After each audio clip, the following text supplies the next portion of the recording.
Mic पे तुम लोग करता है इसका तो हालत खराब हुआ नंबर कुछ में टाइम नहीं गाड़ी आते हैं तो कोई मना नहीं करा वही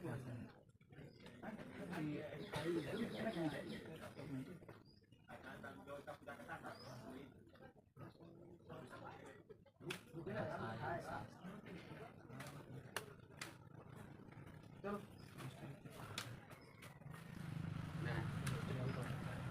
हम सब जो है लेसन 1 में पढ़े थे। एक बार ध्यान से समझने का प्रयास करो। इतना मेहनत कर रहे हैं, किसके लिए मेहनत कर रहे हैं? तुम सब थोड़ा सा भी ध्यान देता नहीं है, कैसे होगा? हैं?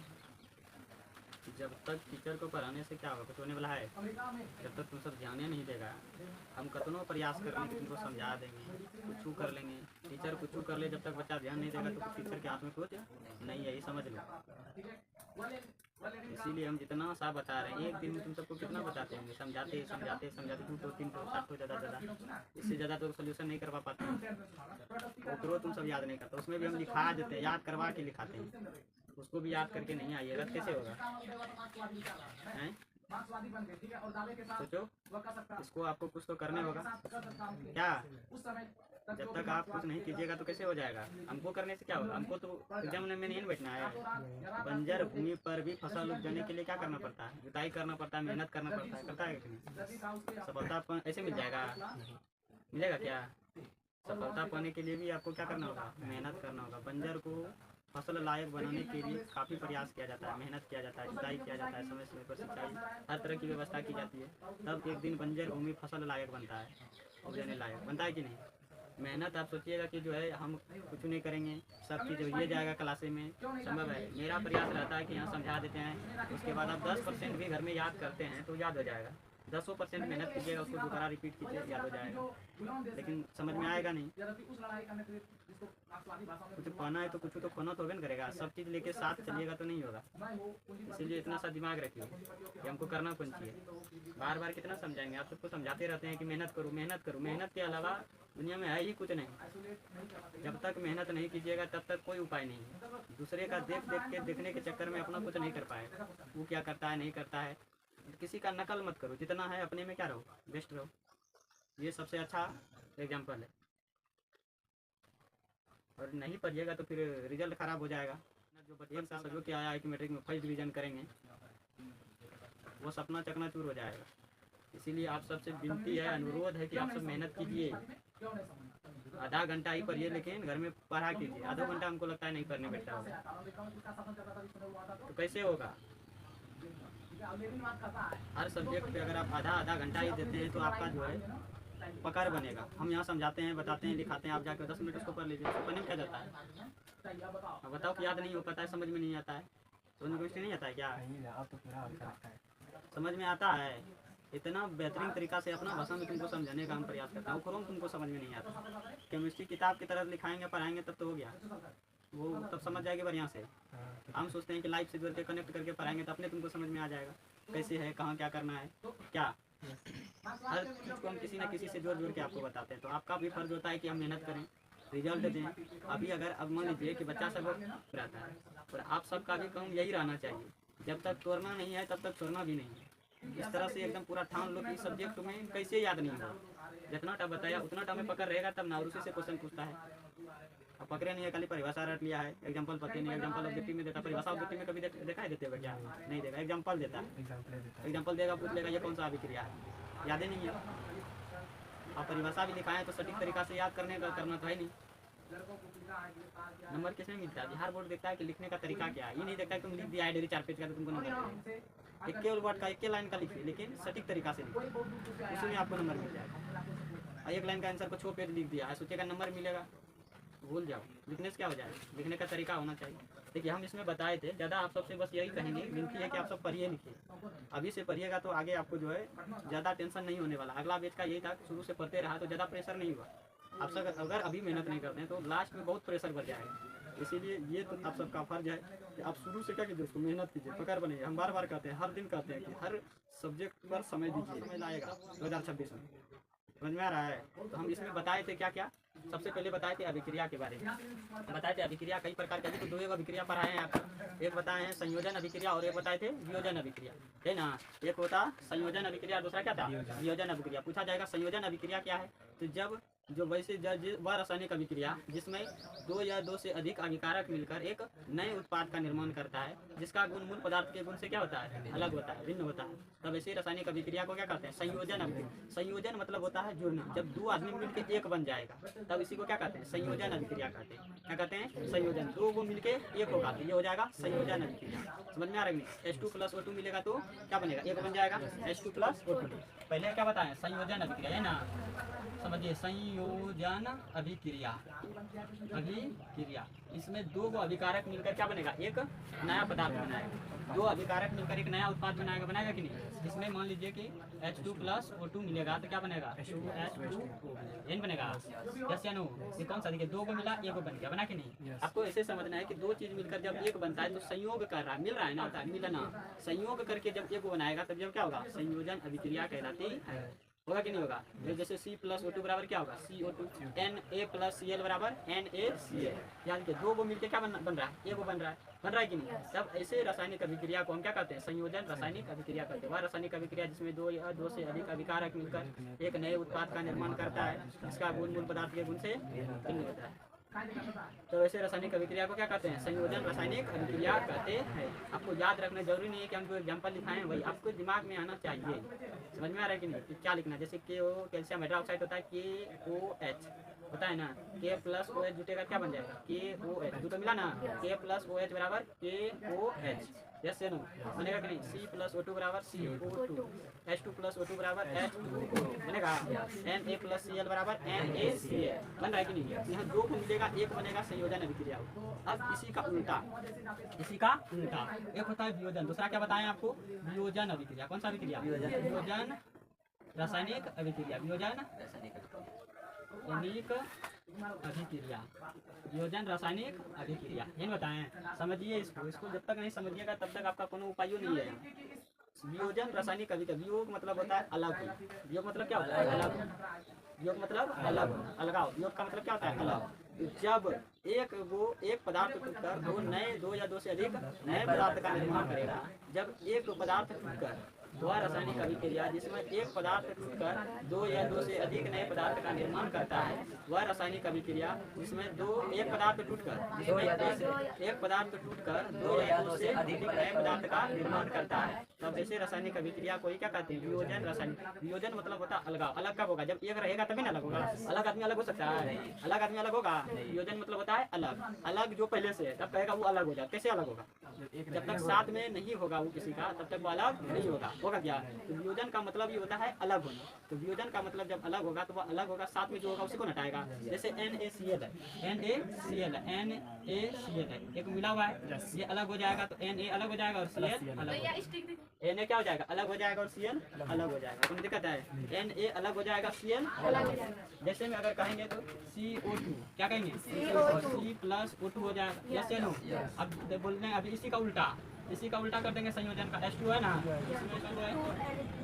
+ O2 लिख देंगे, लिख सकते हैं कि यस, बस हो गया। यही आपका होगा कि नहीं होगा।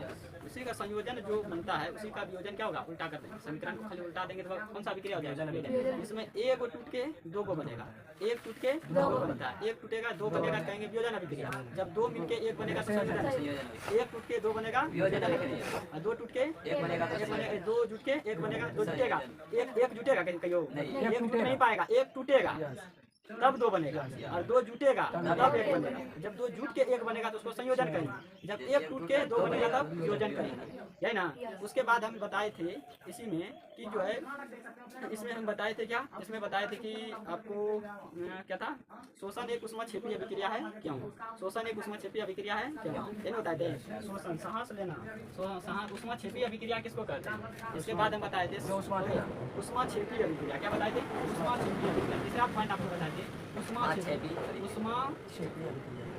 अभिक्रिया, ध्यान से समझिए इसको, ऊष्माक्षेपी अभिक्रिया। इसको हम ऊष्माक्षेपी अभिक्रिया, कौन सा अभिक्रिया? ऊष्माक्षेपी अभिक्रिया, जिसमें जिस रासायनिक अभिक्रिया में उत्पाद के दौरान क्या उत्पन्न होगा? ऊष्मा उत्पन्न होता है।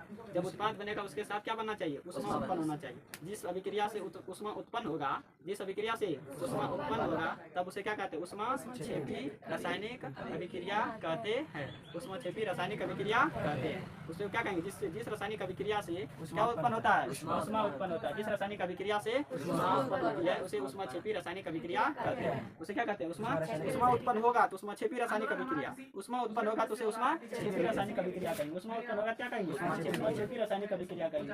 जैसे मैं हम बताए थे कल दिन ऊष्माक्षेपी में C6H12O6 ऑक्सीजन की उपस्थिति में अभिक्रिया करके जो है क्या बनेगा? C6 ये जो है क्या बनेगा? कार्बन डाइऑक्साइड टूटेगा नहीं, ये क्या बना देगा? Carbon dioxide plus H2O plus ऊर्जा, यही बनाएगा। H2O प्लस ऊर्जा, 6CO2 प्लस 6H2 यही बनाएगा। 6CO2 प्लस H2O प्लस ऊर्जा बनाएगा। ये ग्लूकोज ना है, ऑक्सीजन से अभिक्रिया किया कि नहीं किया? और ऑक्सीजन से अभिक्रिया करके क्या बनाया? कार्बन डाइऑक्साइड बनाया। जल भी बनाया, लेकिन इसके साथ क्या बना रहा है? ऊर्जा बना रहा है। उसमें उत्पन्न हुआ कि नहीं? एनर्जी हुआ ना। जिस अभिक्रिया से ऊर्जा निकलेगा उसको हम क्या कहेंगे? ऊष्माक्षेपी अभिक्रिया कहते हैं। ऊष्माक्षेपी में हम बताए थे ऊष्माक्षेपी कौन कौन है? शोषण भी ऊष्माक्षेपी अभिक्रिया है। शोषण कैसी अभिक्रिया? ऊष्माक्षेपी अभिक्रिया है। भोजन का पचना भी बताए थे। भोजन का पचना, भोजन का पचना, भोजन का पचना, भोजन का पचना, शोषण, भोजन का पचना पूछा जाएगा। क्षेपी रासायनिक अभिक्रिया, जब भोजन पचता है शरीर में तो उसके दौरान भी ऊर्जा उत्पन्न होती है कि नहीं? ये भी आपका कौन सा अभिक्रिया है? ऊष्माक्षेपी रासायनिक अभिक्रिया है। जब मीथेन भी जो है, जब मीथेन ऑक्सीजन से अभिक्रिया करती है तब क्या उत्पन्न होता है? ऊष्मा उत्पन्न होता है। मीथेन का ऑक्सीजन की उपस्थिति में टूटना। अगला क्या लिख सकते हैं? CH4 का, CH4 का ऑक्सीजन की उपस्थिति में, ऑक्सीजन की उपस्थिति में टूटना। समझ आ रहा है? ये भी आपका कौन सा अभिक्रिया? ऊष्माक्षेपी अभिक्रिया है। ये ऊष्माक्षेपी हो गया। अब उसके बाद बताए थे ऊष्माशोषी अभिक्रिया। कौन सी अभिक्रिया? ऊष्माशोषी अभिक्रिया। उसके बाद क्या बताए थे? ऊष्माशोषी अभिक्रिया। क्या बताए थे? ऊष्माशोषी अभिक्रिया। पूछा जाएगा ऊष्माशोषी अभिक्रिया किसे कहते हैं? ऊष्माशोषी अभिक्रिया किसे कहते हैं? तो वैसी रासायनिक अभिक्रिया जिसके दौरान ऊष्मा का जो है उत्सर्जन नहीं होती है। जब वो रासायनिक अभिक्रिया होती है तो उससे ऊष्मा उत्पन्न नहीं होगा। जिस रासायनिक अभिक्रिया से ऊष्मा उत्पन्न नहीं होगा, जिस रासायनिक अभिक्रिया से ऊष्मा उत्पन्न नहीं होगा, जिस रासायनिक अभिक्रिया से ऊष्मा उत्पन्न नहीं होगा उसी को क्या कहते हैं? ऊष्माशोषी का मतलब होता है सोखना, अक्षेपी का मतलब होता है उत्पन्न करना। अक्षेपी का मतलब उत्पन्न करना, शोषी का मतलब सोखना, अक्षेपी का मतलब उत्पन्न करना, शोषी का मतलब सोखना, शोषी का मतलब सोखना, अक्षेपी का मतलब उत्पन्न करना, अक्षेपी का मतलब उत्पन्न करना। ये सब बता चुके थे। इतना तक हम क्लियर कर चुके थे। यही क्वेश्चन आएगा सबसे पूछे, लेकिन आप सब जवाब नहीं दे पाए तो कैसे होगा बताइए? आगे देखिए, हम इतना सा समझने के बाद आगे हम सब पढ़ेंगे क्रियाशीलता के बारे में। किसके बारे में? क्रियाशीलता के बारे में। देखिए होता क्या है क्रियाशीलता, जब एक जो है जिस तत्व का परमाणु द्रव्यमान अधिक होता है, जो तत्व जो अधिक सक्रिय होता है, जो तत्व क्या होगा? अधिक सक्रिय होता है, वह कम सक्रिय तत्व को क्या कर देता है? विस्थापित कर देता है। वह कम सक्रिय तत्व को विस्थापित कर देता है। कहने का अर्थ ये है कि जो तत्व ज्यादा शक्तिशाली होता है, जो तत्व ज्यादा शक्तिशाली होता है वह कम शक्तिशाली तत्व को क्या कर देता है? हटा देता है। वह कम शक्तिशाली तत्व को विस्थापित कर देता है। क्या कर देता है? विस्थापित कर देता है और उसको हटा के उसके जगह पे जाके बैठ जाता है। जब कोई तत्व दूसरे तत्व को हटाकर उसके स्थान पर चला जाए तब उसको हम विस्थापन अभिक्रिया करते हैं। समझिए, यहाँ दोनों अलग अलग है। मान लीजिए ये दोनों अभिक्रिया कर रहा है कि नहीं? इसको हटा देगा और इसकी जगह पे चला जाएगा। इसको हटा देगा, यहाँ है ना, ये अलग अलग है। ये मान लो अधिक सक्रिय तत्व और ये कम सक्रिय। जब अधिक सक्रिय तत्व कम सक्रिय तत्व से क्या करती है? अभिक्रिया करती है ना। जब दो तत्व अभिक्रिया करती है तो अधिक सक्रिय वाला तत्व कम सक्रिय वाला तत्व को क्या करता है? विस्थापित कर देता है और उसके स्थान पे ये चला जाता है। तब इसको विस्थापन अभिक्रिया क्या कहते हैं? विस्थापन अभिक्रिया कहते हैं। समझ में आया? जब दो तत्व अभिक्रिया करता है तब जो है अधिक सक्रिय वाला तत्व जो है कम सक्रिय वाले तत्व को विस्थापित करके उसके स्थान ग्रहण कर लेता है। तब ऐसी अभिक्रिया को विस्थापन अभिक्रिया कहते हैं। लेकिन यहाँ होता क्या है, इसमें जो इसको क्या कर देंगे? विस्थापन अभिक्रिया। अगला टॉपिक क्या डालना है? विस्थापन अभिक्रिया। ये इम्पोर्टेंट है, इसीलिए हम चाहते हैं कि पूरा चीज को भूल जाओ अभी फिलहाल, और इस पर क्या करना है? बेहतर तरीका से पकड़ बनाना है। आखिर ये कहना क्या चाह रहा है? कौन सा अभिक्रिया? विस्थापन अभिक्रिया। कौन सा अभिक्रिया है? विस्थापन अभिक्रिया। विस्थापन अभिक्रिया। क्या लिखेंगे? विस्थापन अभिक्रिया, विस्थापन अभिक्रिया। क्या लिखना है? विस्थापन अभिक्रिया। कैसा अभिक्रिया? विस्थापन अभिक्रिया। कैसा अभिक्रिया? विस्थापन अभिक्रिया। कैसा अभिक्रिया? विस्थापन अभिक्रिया। याद रहेगा? कैसा अभिक्रिया? विस्थापन अभिक्रिया। विस्थापन अभिक्रिया किसी तत्व द्वारा किसी यौगिक से दूसरे तत्व को हटाने की क्रिया को किसी तत्व द्वारा किसी यौगिक किसको कहते हैं? पहले तत्व यौगिक हम लिखा चुके हैं। तत्व उसको कहते हैं जो हमेशा अकेला रहता है। समझ में आ रहा है? यौगिक होता है दो तत्वों का जो संयोग होता है, उसी को क्या कहते हैं? यौगिक कहते हैं। अगर आपसे कहे, ध्यान से समझो, यहाँ समझो, अगर आपसे कहे कि H क्या है? तत्व है ना, लेकिन इसके साथ दो को मिल जाएगा H2O, तो ये क्या है? यौगिक है। समझ में आ रहा है? बोलो ना रे। हाँ, ये तत्व बोलेगा Na क्या है? तत्व है, लेकिन Na ही लिखेंगे, लेकिन Cl लगा देंगे, ये क्या कहलाएगा? यौगिक कहलाएगा। किसी तत्व द्वारा किसी यौगिक के एक तत्व को विस्थापित कर उसका स्थान ग्रहण कर लेना क्या कहलाता है? क्या कहलाएगा? विस्थापन अभिक्रिया कहलाता है। समझ में आ रहा है? किसी तत्व द्वारा किसी यौगिक से किसी तत्व द्वारा किसी यौगिक से किसी तत्व द्वारा किसी यौगिक से किसी तत्व द्वारा किसी यौगिक से दूसरे तत्व को किसी तत्व द्वारा किसी यौगिक के किसी तत्व द्वारा किसी यौगिक से किसी तत्व द्वारा किसी यौगिक से किसी तत्व द्वारा लिखेंगे किसी तत्व द्वारा किसी तत्व द्वारा किसी तत्व द्वारा किसी यौगिक से किसी यौगिक से किसी यौगिक किसी तत्व द्वारा किसी यौगिक से दूसरे तत्व को हटाकर उसका ग्रहण करना ही विस्थापन अभिक्रिया कहलाता है। क्या कहलाता है? विस्थापन अभिक्रिया। विस्थापन अभिक्रिया कौन सा अभिक्रिया? विस्थापन अभिक्रिया कहलाता है। कोई एक तत्व जो है दूसरे यौगिक में जो तत्व है, कोई एक तत्व दूसरे यौगिक में जो तत्व है उसको हटा दिया, उसको क्या कर दिया? हटा दिया और उसका स्थान ले लिया, तो उसी को क्या कर देंगे? विस्थापन अभिक्रिया करते। देखो एग्जांपल से ज़्यादा समझ में आएगा। जैसे FeSO4 जो है कौन सी FeSO4 जो है Zn से अभिक्रिया करेगा। FeSO4 कौन सी FeSO4 किससे अभिक्रिया करेगा? Zn से।